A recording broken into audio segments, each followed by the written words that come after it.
मुझे देव के प्यार पर तो यकीन था, लेकिन खुद पर विश्वास नहीं था। मैं कंफ्यूज थी। जब मैंने देव से शादी करने को मना कर दिया तो उन्होंने मुझे कायर कहा। शायद मैं कायर ही थी। मेरे अंदर वो कदम उठाने की हिम्मत ही नहीं थी। शायद ये मेरी गलती थी या फिर किस्मत। ये बात सुरैया ने अपने एक इंटरव्यू के दौरान कही थी। देवानंद से सुरैया ने बेइंतहा प्यार किया, लेकिन परिवार के खिलाफ जाकर शादी के लिए हाँ नहीं कह पाई। आखिरी बार एक बालकनी में सुरैया और देवानंद मिले और गले मिलकर खूब रोए। इसके बाद उन्होंने सुरैया को कभी नहीं देखा। ये किस्सा देवानंद ने अपनी biography romancing with life Dev Anand में लिखा है।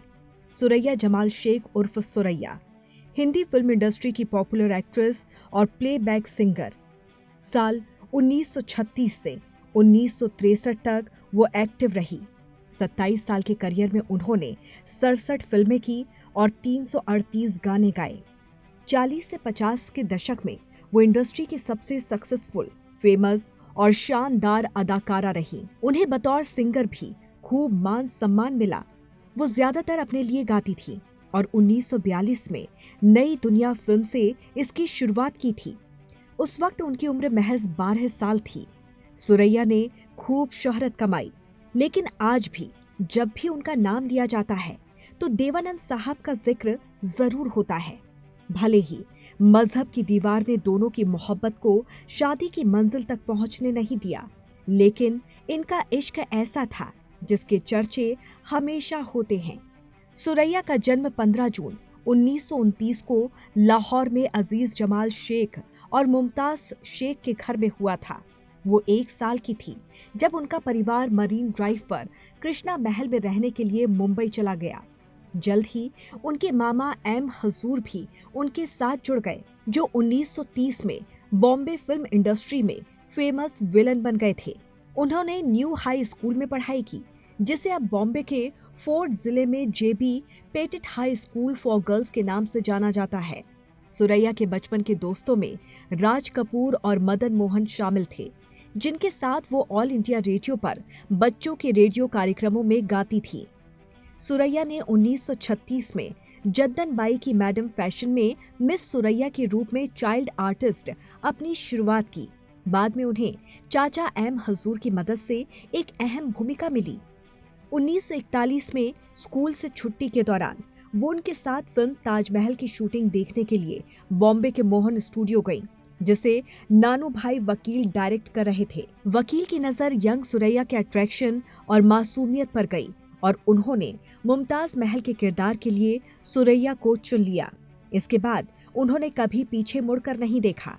वहीं आपको बता दें कि जब 31 जनवरी 2004 को सुरैया का निधन हुआ था, उस समय अंतिम यात्रा में शामिल हुए सभी लोगों की आंखें देवानंद को ढूंढ रही थी, लेकिन वो नहीं आए। इस तरह एक बार फिर से मोहब्बत की हार हुई।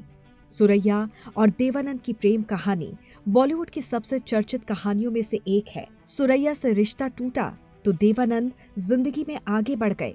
उन्होंने अपनी को स्टार कल्पना कार्तिक से शादी कर ली, लेकिन सुरैया की जिंदगी उसी रिश्ते पर ठहर गई।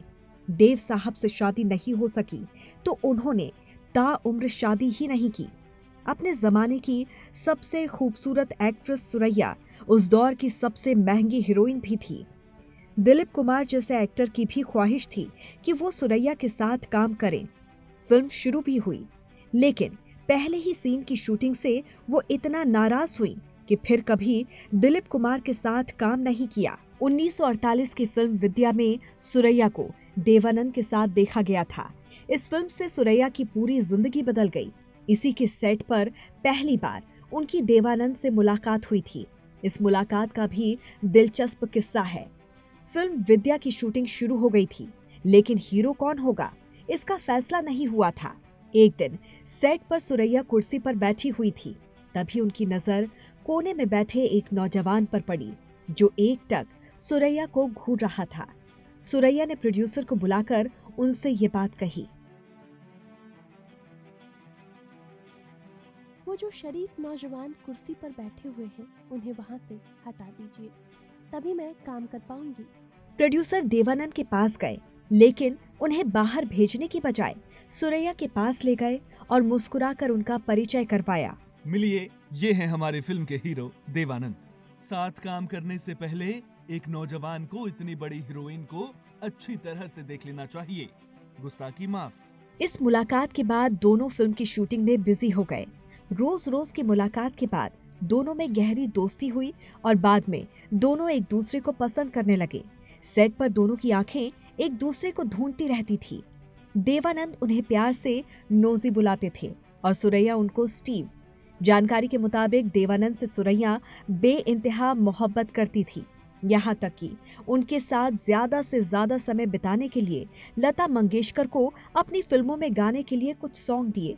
वो देव के लिए अपना सिंगिंग करियर तक छोड़ने के लिए तैयार थी। उस समय फिल्म जगत में सिर्फ और सिर्फ इन्हीं के चर्चे होने लगे थे। जब शाम की शादी में वो और देवानंद हाथ में हाथ डालकर चले। शायर में सुरैया और देवानंद के साथ काम करने वाली कामिनी कौशल ने साल 2014 में फिल्म फेयर को दिए इंटरव्यू में बताया था कि सुरैया की नानी उन पर नजर रखने लगी थी। तब सुरैया खतों को देवानंद तक पहुंचाने के लिए उनसे कहती थी। तो वहीं आपको बता दें कि 1949 में फिल्म जीत की शूटिंग के दौरान सुरैया और देवानंद ने कास्ट और क्रू की मदद से रियल शादी करने की प्लानिंग तक कर ली थी। शायद दोनों हमेशा के लिए एक दूसरे के हो जाते, लेकिन मूवी के असिस्टेंट डायरेक्टर ने जलन के कारण उनकी नानी तक ये खबर पहुंचा दी और फिर वो सुरैया को सेट से घसीटते हुए घर तक ले गई। खुद सुरैया ने स्टार एंड स्टाइल को दिए इंटरव्यू में कहा था कि उनकी नानी और मामी ने देवानंद को जान से मारने की धमकी दी थी, इसीलिए वो पीछे हट गई। 1950 में नीली फिल्म की शूटिंग के दौरान देवानंद ने आखिरी बार सुरैया से शादी के लिए पूछा था। तब सुरैया ने कहा था कि वो नहीं चाहती हैं कि उनकी मौत का कारण बने, क्योंकि नानी और मामा दोनों ने ही शादी का विरोध किया था। तब देवानंद ने सुरैया को थप्पड़ मारा था और उन्हें कायर भी कहा था। बाद में वो कई दिनों तक अपने बर्ताव के लिए माफी मांगते रहे। 1950 में आई फिल्म अफसर की शूटिंग के दौरान देवानंद ने फिर से उन्हें फॉर्मली प्रपोज किया और उन्हें 3000 रुपए की सगाई की हीरे की अंगूठी भी दी। जब उनकी नानी को इसके बारे में पता चला तो वो बहुत ज्यादा गुस्सा हुई और अंगूठी को समुद्र में फेंक दिया। जनवरी 2004 में सुरैया की मौत के बाद देवानंद ने खुलासा किया कि सुरैया, जिसने पहली बार खुशी खुशी उनकी अंगूठी स्वीकार कर ली थी, उन्होंने बाद में शादी के प्रस्ताव को ठुकराने का कारण नहीं बताया। उन्होंने बाद में ये भी कहा कि सुरैया ने मेरा परिवार, मेरा धर्म का हवाला दिया था। देवानंद ने अपनी ऑटोबायोग्राफी रोमांसिक विद लाइफ में सुरैया से आखिरी मुलाकात का जिक्र भी किया था। दरअसल उन्होंने सुरैया के घर पर फोन किया था, जो उनकी मां ने उठाया और बताया कि सुरैया उनसे मिलना नहीं चाहती हैं, इसीलिए वो अगले दिन घर की छत पर आ जाएं। ये सुनकर देवानंद को लगा कि ऐसा तो नहीं, उन्हें फंसाने की साजिश हो रही है, क्योंकि अगर वो पकड़े गए तो न्यूज़पेपर की हेडलाइन बन जाएगी, अरेस्ट भी किया जा सकता है। इसीलिए वो अपने एक दोस्त को साथ लेकर गए जो इंस्पेक्टर थे। जब देवानंद छत पर पहुंचे तो सुरैया वहां उनका इंतजार कर रही थी। दोनों ने कुछ देर तक बात नहीं की। इसके बाद देवानंद ने सुरैया को बाहों में भर लिया, फिर उन्हें किस किया। इसके बाद सुरैया रोने लगी। उनके आंसू थमने का नाम नहीं ले रहे थे। यहाँ पर भी देवानंद ने उन्हें शादी के लिए पूछा। तब सुरैया ने उन्हें बाहों में जकड़ लिया और बार बार आई लव यू कहती रही।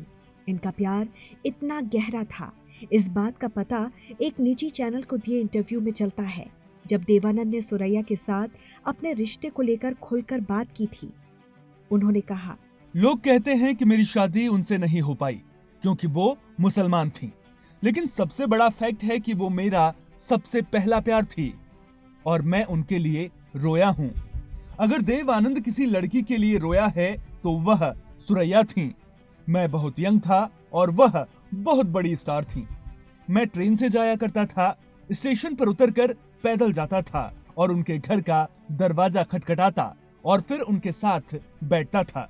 वो मुझसे प्यार करती थी। मैंने प्रपोज किया तो उन्होंने एक्सेप्ट किया था। देवानंद ने आगे कहा, मैंने उन्हें रिंग भिजवाई लेकिन उनका जवाब बिल्कुल भी नहीं आया। मैं तड़प उठा। फिर मैंने उनकी माँ को फोन किया। उन्होंने कहा कि मैं बात करवाऊंगी। वो मुझे सपोर्ट करती थी, लेकिन उनकी नानी ऐसी नहीं थी। उसके बाद मैं एक बार सुरैया से मिला, लेकिन फिर उन्होंने चुप्पी साध ली। मैं बहुत उदास हो गया था, मेरी आंखों में आंसू थे। मैं अपने बड़े भाई चेतन के कंधे पर रोया था। उन्होंने मुझे दिलासा दिया, फिर मैंने उन्हें अपने दिल से निकाल दिया। इसके बाद देवानंद की मुलाकात कल्पना कार्तिक से हुई। दोनों के दिलों में एक दूसरे के लिए प्यार के फूल खिल उठे। देवानंद और कल्पना ने साल 1954 में शादी रचा ली थी। वहीं दूसरी तरफ सुरैया ने पूरी उम्र तन्हा बिता दी। सुरैया बेहद खूबसूरत थी, यहाँ तक कि पूर्व प्रधानमंत्री जवाहरलाल नेहरू भी उनके फैन थे। साल 1954 में सुरैया की फिल्म मिर्जा गालिब रिलीज हुई तो स्क्रीनिंग पर पंडित नेहरू को भी इनवाइट किया गया था।